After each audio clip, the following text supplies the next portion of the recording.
El 2 de abril el mundo entero se conmueve tras el fallecimiento de Juan Pablo II.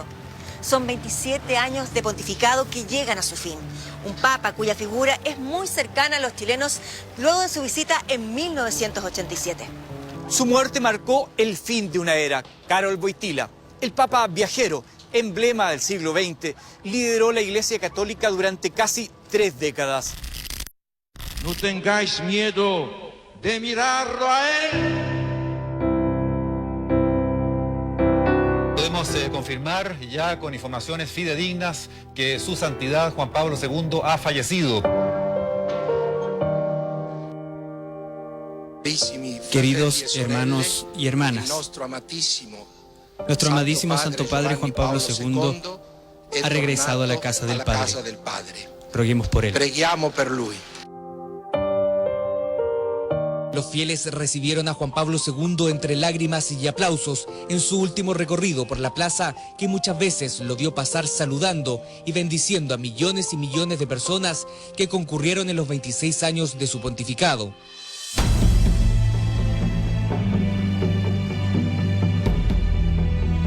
Había sido un papa superestrella. Este es el papa que derribó prácticamente el muro de Berlín, terminó con el comunismo en Polonia. Juan Pablo II era un monarca de casi 3 décadas, un hombre que había conducido con mano dura y firme la Iglesia. Y fue la primera vez, yo creo, que uno vio una personalidad tan conocida en el mundo consumiéndose entero, con el Parkinson, después que la mano, después que no podía hablar, después que no se podía mover, al servicio de la Iglesia. Este es el Arco Angélico, una de las entradas laterales a la plaza de San Pedro. Aquí comienza la larga fila que por cerca de 6 horas deben hacer todos quienes se quieren despedir de Juan Pablo II. Primer papa que sonríe, que muestra los dientes, que usa reloj, atlético, que viaja. Tu sei mio figlio, io oggi ti ho generato. Io gli sarò padre, egli mi sarà figlio. Es un líder carismático, un actor que sabe hablarle a las cámaras, pero un hombre que venía de una dictadura comunista, férrea. Tenía características muy marcadas y había sido un papa, además, muy influyente en la política. El aplauso se mantiene por minutos mientras avanza la columna de los 117 cardenales que concelebraron la misa. A un costado los máximos líderes religiosos del mundo y al otro los representantes, monarcas y presidentes de prácticamente todos los países. ¿Qué siente usted posterior a la muerte del Papa Juan Pablo II al revelarse que él de alguna forma ocultó muchos hechos que estaban vinculados al abuso sexual de menores por parte de gente vinculada a la Iglesia Católica? Uno siente desazón, incredulidad, vergüenza. Yo mismo confiaba en que Juan Pablo II era un santo que se le iba a jugar por la dignidad de las personas. Él escribía documentos, daba sermones, homilías tremendas en todos lados. Entonces uno tenía los elementos para poder confiar en que así lo haría. Las personas que hacían estas acusaciones, las víctimas, eran víctimas nuestras y que además nos estaban haciendo un bien enorme al hacer estas acusaciones.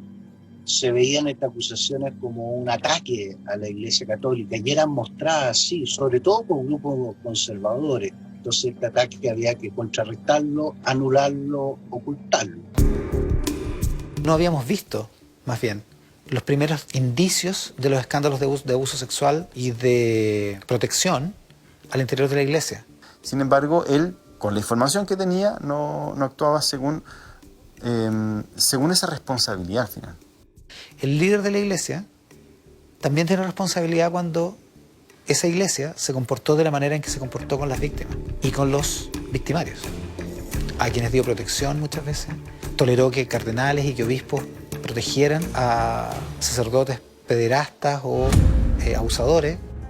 hasta antes de su fallecimiento, todos los casos de violación y de abuso de derechos sexuales de niños eran tratados como, no, esta es una cosa menor, no le demos tanto brillo, hasta que la iglesia norteamericana es una de las primeras iglesias que comienza a tener problemas, y problemas severos, y es demandada. Y claro, quien más defendía esos derechos termina con su fallecimiento abriendo pie a interrogaciones bastante grandes que incluso traen coletazos en Chile mucho tiempo después. Detrás de una imagen conciliadora y su negro vestir se ocultaban historias de abusos sexuales y de poder que se extendieron, según sus denunciantes, por casi 50 años. En el 2010, Caradima declaró por primera vez ante tribunales. En esos tiempos se tenía conciencia de que habían personajes vinculados, por ejemplo, en la misma iglesia chilena, a estas situaciones de abuso sexual de menores. Yo la primera vez que oí así de abuso, la palabra, aquí en Chile la conocimos con el cura Tato, que fue el único que pagó con cárcel. Después yo me acuerdo cuando estaba en el noviciado, por ahí yo oí de Maciel, pero eran rápidamente aplacadas con información de que esto eran ataques, que eran falsedades. O sea, el control era muy fuerte, entonces era muy difícil en realidad enterarse, porque la versión que uno tenía era la versión oficial, digamos. Absolutamente, lo permitía y es corresponsable, ¿no? Aquí, y esto es algo que nosotros lo hemos puesto sobre la mesa insistentemente, el abuso sexual de un sacerdote no sería posible sin la impunidad que le entrega, que le garantiza en muchos casos los obispos. Por eso cuando muere Juan Pablo II, lo primero que hace Ratzinger, que ya sabía, tenía estos antecedentes, fue intervenir los legionarios. De manera, para mí, tímida, probablemente cobarde también, pero intervino. Habemus papam cardinalem Ratzinger.